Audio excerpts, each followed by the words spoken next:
Sir এবং উপজেলা নির্বাহী অফিসারের দপ্তরে সকাল 11:30 আমরা প্রথম মনোনয়নপত্র দাখিল করেছি এবং দ্বিতীয় এবং তৃতীয় মনোনয়নপত্র আমার উপস্থিতিতে আমার প্রস্তাবক সমর্থকদের নিয়ে আমার শ্রদ্ধেয় শিক্ষক সাবেক বর্তমান ইউপি চেয়ারম্যানদের প্রতিনিধি, উপজেলা বিএনপির প্রতিনিধি, মুক্তিযোদ্ধাদের প্রতিনিধি, জুলাই আগস্ট আন্দোলনের আহত মুশফিক এবং অন্য ধর্ম সনাতন হিন্দু ধর্মের প্রতিনিধি, পেশাজীবীদের প্রতিনিধি নিয়ে আল্লাহর রহমতে আমি মনোনয়নপত্র দাখিল করলাম। বিএনপির প্রার্থী হিসাবে আমি আপনাদের মাধ্যমে এই নির্বাচনী এলাকায় আরও যারা দল থেকে মনোনয়নপত্র দাখিল করবেন তাদের জন্য শুভকামনা রইল এবং শিখগঞ্জ একটি শান্তিপ্রিয় উপজেলা।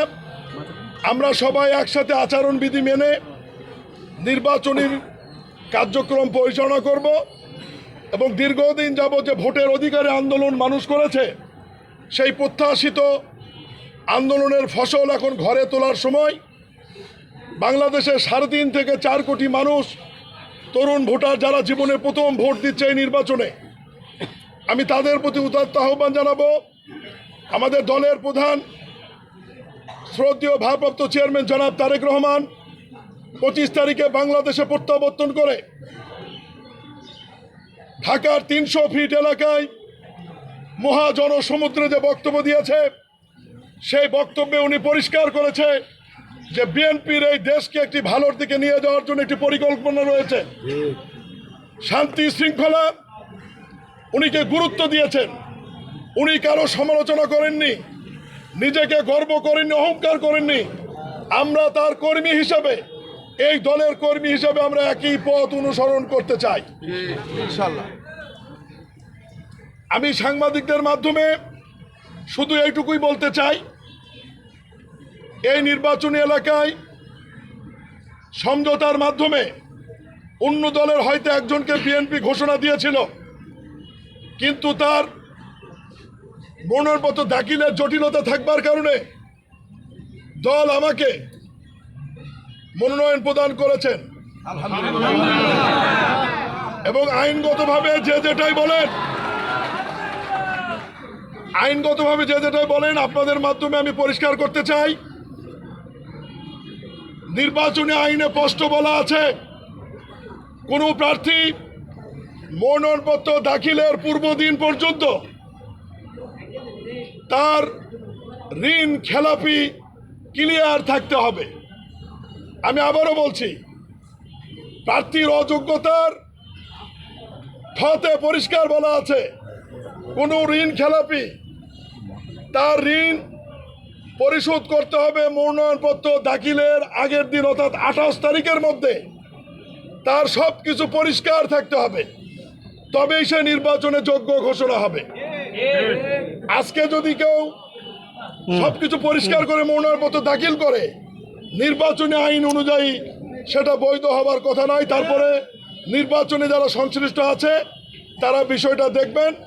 দলের সিদ্ধান্ত অনুযায়ী আমি মনোনয়নপত্র দাখিল করেছি। আমাদের প্রতীক ধানের শীষ নিয়ে আমরা নির্বাচন করব ইনশাআল্লাহ এবং 2 তারিখে যাচাই বাছাই হবে। 20 তারিখে 21 তারিখে প্রতীক সরকারিভাবে বরাদ্দ হবে। এরপরে আমরা নির্বাচনী প্রচারণা শুরু করব। আমার যে সমস্ত নেতাকর্মী, আমাদের যে সমস্ত দলের নেতাকর্মী, শুভাকাঙ্ক্ষী, হিতাকাঙ্ক্ষী এখানে উপস্থিত হয়েছেন বা যারা হতে পারেননি, আমি শ্রদ্ধেয় প্রিয় সাংবাদিক ভাইদের মাধ্যমে তাদের জানাতে চাই, অনুগ্রহপূর্বক আপনারা নির্বাচন আচরণ বিধি কেউ লঙ্ঘন করবেন না। সকল দলের প্রতি শ্রদ্ধাশীল থাকবেন। আমরা সকল দল মিলে একটি সুন্দরভাবে নির্বাচন পরিচালনা করব। শিখগঞ্জের জনগণ, শিখগঞ্জের ভোটার, শিখগঞ্জের মানুষ যাকে যোগ্য মনে করে, যে দলের প্রার্থী এবং যে দলের প্রতীককে যোগ্য মনে করে তাকেই ভোট দিবে এবং সেই ফলাফল আমরা এবং আমি মেনে নেব ইনশাআল্লাহ। আমি সবশেষে আমার প্রাণপ্রিয় শিখগঞ্জ উপজেলাবাসীর প্রতি উদাত্ত আহ্বান জানাই। আপনারা আমাকে 32 বছর ধরে চেনেন। আমি উপজেলার সাবেক উপজেলা চেয়ারম্যান ছিলাম। বিএনপির রাজনীতি করেছি দীর্ঘদিন। আমি আপনাদের সবার কাছ থেকে দোয়া চাই, সবার সহযোগিতা চাই এবং সবার নিকট থেকে আমার দলের প্রতীক ধানের শীষে আপনাদের মূল্যবান ভোট চাই, সমর্থন চাই। এইটুকু বলে আগামী দিনে আবারও দেখা হবে, কথা হবে।